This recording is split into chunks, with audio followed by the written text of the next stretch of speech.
قطع رحمی میں ایک اور فیکٹر دیکھا جاتا ہے یعنی معاشرے میں، اس کے بارے میں ضرور رہنمائی کریں کہ جیسے کہتے ہیں کہ جادو کا بڑا رول ہوتا ہے، کارٹ کا جادو کرا دیا کسی پر، تو اس میں کوئی یعنی رول ہوتا ہے جس پر جادو کرایا گیا ہے، آیا وہ جیسے قطع رحمی کی طرف ایک مستقل جا رہا ہے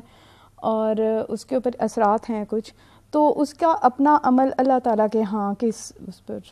کاؤنٹ ہوتا ہے؟ دیکھیں جی، ہر فرد جو کچھ کر رہا ہے وہ اس کے لیے رسپانسبل ہے۔ آپ اس حوالے سے پوچھ رہے ہو کہ اگر کسی پہ جادو ہو جائے اور جادو کی وجہ سے کوئی نفرت کرنے لگ جائے اور جادو کی وجہ سے اگر رشتے کٹ جاتے ہیں، پہلی بات تو یہ ہے کہ ظاہر ہے کہ جادو میں شیاطین کا بڑا دخل ہوتا ہے، تو اس میں بھی بہرحال اگر اوورال دیکھیں تو کچھ بے احتیاطیاں اپنی جگہ پر رول پلے کرتی ہیں۔ تو شیاطین جہاں جہاں موجود ہوتے ہیں وہاں پر احتیاطی تدابیر جب پیرنٹس نہیں سکھاتے، واش روم جانے کے لیے، پھر اسی طرح سے گھر سے باہر نکلتے وقت، گھر آتے وقت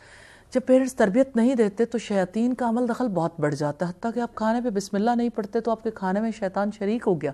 اور وہ صرف کھانا نہیں کھائے گا، آپ کو بدگمانیاں بھی سکھائے گا، آپ کے اندر نفرتیں بھی پیدا کرے گا۔ مجھے تو ایسا زیادہ محسوس ہوتا ہے کہ یہ جو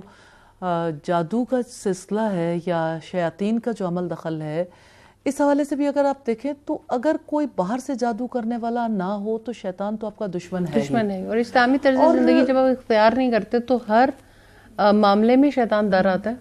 تو اس میں یہ کہ جیسے رسول اللہ صلی اللہ علیہ وسلم نے فرمایا کہ جب آپ اپنے گھر میں داخل ہوتے ہو اور آپ بسم اللہ پڑھ کے داخل ہوتے ہو، یعنی دعا پڑھ کے داخل ہوتے ہو، تو شیطان یہ کہتا ہے کہ آج نہ تمہیں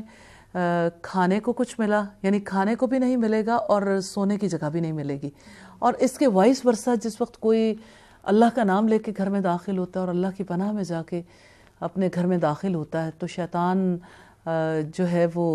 اس کے اثرات سے وہ محسوس بچ جاتا ہے، اور اگر وہ نہ کرے تو نیچرلی اس کے حصار میں آ جاتا ہے۔ اب جہاں پہ ہر وقت گھر سے باہر آنا جانا ہے اور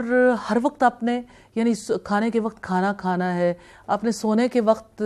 بھی اللہ کو یاد کرنا ہے، اور آپ کسی بھی موقع پہ اپنے رب کو یاد نہیں کرتے تو آپ سے ایک مضبوط پناہ تو چھوٹ گئی۔